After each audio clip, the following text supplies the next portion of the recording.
राजस्थान के 6 जिलों में हो रहे पंचायती राज चुनाव में जोधपुर भी शामिल है। लिहाजा आज जोधपुर के शेरगढ़ और लोहावट विधानसभा क्षेत्र की 8 पंचायत समितियों में छिटपुट घटनाओं को छोड़कर शांतिपूर्ण तरीके से मतदान संपन्न हुआ है।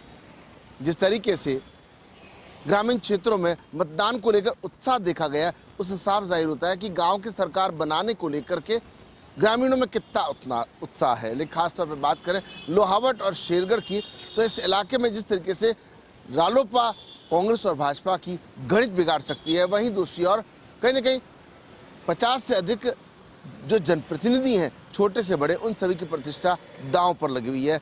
अभी तीसरा चरण बाकी है। 1 सितंबर को तीसरा चरण होना है। उसके बाद में 4 सितंबर को मतगणना होगी और 6 सितंबर को जिला प्रमुख के चुनाव होंगे। मगर कुल मिलाकर के आज की बात करें तो जोधपुर के जिला कलेक्टर इंद्रजीत सिंह लगातार जब मॉनिटरिंग करते रहे, वहीं ग्रामीण एसपी अनिल कुमार भी लगातार दौरा करते रहे। उसके अलावा आईजी नवज्योति गोगोई और संभागीय आयुक्त डॉक्टर राजेश शर्मा ने लगातार फीडबैक लेने के साथ आवश्यक निर्देश दिए। कुछ घटनाओं को लेकर के जरूर आपस के अंदर विवाद हुआ, लेकिन बाद में उनको शांत कर लिया गया। सवाई माधोपुर जिले में पंचायत समिति और जिला परिषद सदस्यों के चुनाव का दूसरा चरण जिला प्रशासन की मजबूत व्यवस्थाओं के चलते आज शांतिपूर्ण ढंग से संपन्न हुआ। सवाई माधोपुर जिले की मलारना डोंगर और बौली पंचायत समिति क्षेत्र के मतदाताओं ने आज अपने मताधिकार का प्रयोग किया। पंचायत समिति बौली एवं मलारना डोंगर के जिला परिषद एवं पंचायत समिति सदस्यों के लिए शांतिपूर्ण मतदान संपन्न कराने के लिए जिला निर्वाचन अधिकारी राजेंद्र किशन और जिला पुलिस अधीक्षक राजेश सिंह द्वारा हर गतिविधि पर बारीकी से नजर रखने के साथ ही मतदान केंद्रों का निरीक्षण किया गया। उन्होंने मतदाताओं, मतदान कार्मिकों, सुरक्षा बलों से फीडबैक लिया तथा मतदाताओं को भयमुक्त होकर मतदान करने के लिए प्रेरित भी किया। मतदान के दौरान मतदाताओं ने जिला प्रशासन की माकूल व्यवस्थाओं की सराहना भी की। राज्य निर्वाचन आयोग से नियुक्त चुनाव पर्यवेक्षक मनीषा अरोड़ा ने भी कई मतदान केंद्रों पर पहुंचकर व्यवस्थाओं का जायजा लिया। दूसरे चरण के दौरान बौली पंचायत समिति क्षेत्र में 60.91% और मलारना डूंगर पंचायत समिति क्षेत्र में 60.96% मतदाताओं ने अपने मत का प्रयोग किया। हालांकि बौली क्षेत्र में वोटर्स को लाने ले जाने के दौरान कुछ लोगों ने एक पंचायत समिति सदस्य प्रत्याशी पर हमला कर घायल कर दिया। स्थानीय अस्पताल में उपचार के बाद उसे छुट्टी दे दी गई। वहीं मलारना डूंगर पंचायत समिति के दिवाड़ा गांव के लोगों ने मतदान का बहिष्कार किया। गांव को 15 किलोमीटर दूर स्थित ग्राम पंचायत में शामिल किए जाने के विरोध में ग्रामीणों ने पूर्व में भी सरपंच चुनाव का भी बहिष्कार किया था। सवाई माधोपुर जिले में पंचायत चुनाव के 2 चरण शांतिपूर्ण ढंग से संपन्न होने के बाद जिला निर्वाचन अधिकारी राजेंद्र किशन और जिला पुलिस अधीक्षक राजेश सिंह ने मतदाताओं का आभार जताया है। इसके साथ ही उन्होंने पंचायत चुनाव के तीसरे चरण में भयमुक्त होकर ज्यादा से ज्यादा मतदान करने की अपील भी मतदाताओं से की है। कोरोना से निपटने के लिए राज्यसभा सांसद ने 10 लाख रुपए की घोषणा की है। इस रकम से वेंटिलेटर सहित जीवन रक्षक उपकरणों की खरीदी संभव हो सकेगी। कोरोना महामारी की दूसरी लहर में डूंगरपुर जिले में 500 से ज्यादा लोगों की जान चली गई थी। चिकित्सा विभाग विशेषज्ञों ने तीसरी लहर की संभावना जताई है। तीसरी लहर में लोगों की जान को कोई खतरा नहीं रहे, इसके लिए चिकित्सा सेवाओं को बेहतर बनाने के प्रयास किए जा रहे हैं। राज्यसभा सांसद ने जिले में जरूरी चिकित्सा संसाधनों के लिए अपने मत से केजे अल्फांसो से डिमांड की थी। इस पर राज्यसभा सांसद केजे अल्फांसो ने 10 लाख रुपए की घोषणा की है।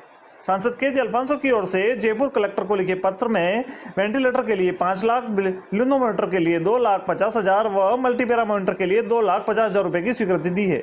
यह चिकित्सा उपकरण डूंगरपुर मुख्य चिकित्सा एवं स्वास्थ्य अधिकारी के मार्फत खरीदे जाएंगे। इससे अस्पताल में चिकित्सा सेवाओं में सुधार होगा। आपको बता दें कि राज्यसभा सांसद हर्षवर्धन सिंह ने पूर्व में भी 30 लाख रुपए की मदद ऑक्सीजन प्लांट लगाने के लिए की थी। इस प्लांट का काम वर्तमान नगर परिषद की ओर से मेडिकल कॉलेज अस्पताल में चल रहा है, जो शीघ्र ही शुरू हो जाएगा। कोटा में बिजली की 4 यूनिटों के बंद होने के चलते डिस्कॉम के फीड इन दिनों उड़े हुए हैं। ज्यादा खपत और अपर्याप्त बिजली मिलने से अब अधिकारियों कटौती करते हुए जैसे तैसे जुगाड़ करते हुए उपभोक्ताओं तक बिजली पहुंचा रहे हैं। अजमेर डिस्कॉम के अधिकारियों की माने तो मांग के अनुरूप विद्युत सप्लाई नहीं हो रही है। ऐसे में आपूर्ति को सुचारू बनाए रखने के लिए चुनौती बड़ा काम हो गया। नागौर सर्किल में खींवसर और मेड़ता इलाकों में कृषि लोड अचानक बढ़ गया है। नागौर जिले में 6,75,000 उपभोक्ताओं को 140 या 150 लाख यूनिट प्रतिदिन खपत होने के चलते वर्तमान में 130 लाख यूनिट विद्युत नागौर सर्किल को मिल रही है। गांव और निकाय क्षेत्रों में 2 से 3 घंटे विद्युत कटौती शुरू कर दी है। जहां शिद्दत ज्यादा है वहां कटौती अधिक की जा रही है। बारिश नहीं होने के चलते अचानक नागौर जिले में कृषि लोड भी बढ़ गया है। नागौर जिले में गांव, डानिया और निकाय क्षेत्रों में अघोषित विद्युत कटौती जारी है और अधिकारी पूरे मामले को लेकर मॉनिटरिंग कर रहे हैं।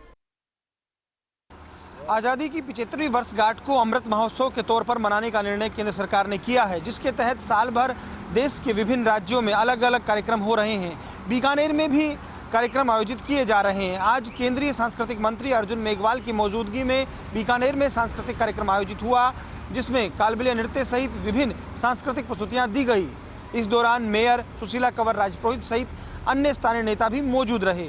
अर्जुन मेघवाल ने कहा कि प्रधानमंत्री मोदी की सोच है कि किस तरह से हमने आज़ादी पाई थी, किस तरह से संघर्ष हुआ था और अब 75 साल पूरे हो रहे हैं, तो हम उसे एक उत्सव के तौर पर मनाएं।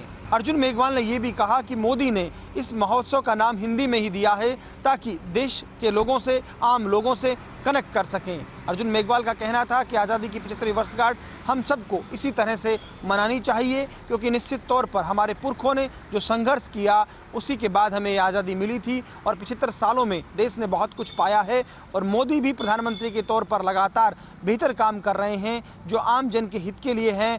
वो कहीं ना कहीं देश के विकास के लिए जिस तरह से काम कर रहे हैं वो सराहनीय है। कोटा शहर पुलिस को मिली बड़ी कामयाबी। 13 साल से फरार चल रहा हार्डकोर अपराधी सुमेर सिंह को किया गिरफ्तार। जयपुर में काट रहा था फरारी। कोटा में भानु प्रताप गैंग में रहकर नशंस हत्याकांड को अंजाम देने वाले कुख्यात बदमाश सुमेर सिंह को गिरफ्तार करने में कोटा पुलिस को 13 साल बाद कामयाबी मिली है।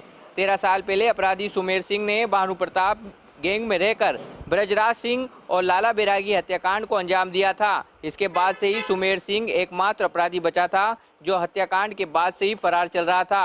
बीती रात पुलिस ने अपराधी सुमेर सिंह को जयपुर के गोनेर के पास दांतली गांव में खेतों के पास एक घर में दबिश देकर गिरफ्तार किया। आरोपी यहां अपना नाम बदलकर महेंद्र सिंह के नाम से अपनी पत्नी और बच्चों के साथ रह रहा था। पुलिस का कहना है कि आरोपी गैंगस्टर भानु प्रताप की मौत के बाद से ही भानु गैंग को ऑपरेट कर रहा था। हालांकि गिरफ्तारी के दौरान पुलिस को आरोपी के कब्जे से कोई हथियार बरामद नहीं हुआ। पुलिस के मुताबिक अपराधी सुमेर सिंह जयपुर में पिछले 5 साल से फरारी काट रहा था और अपना नाम बदलकर एक मकान में रह रहा था और आरोपी पर 15,000 का पुलिस ने इनाम भी घोषित कर रखा था।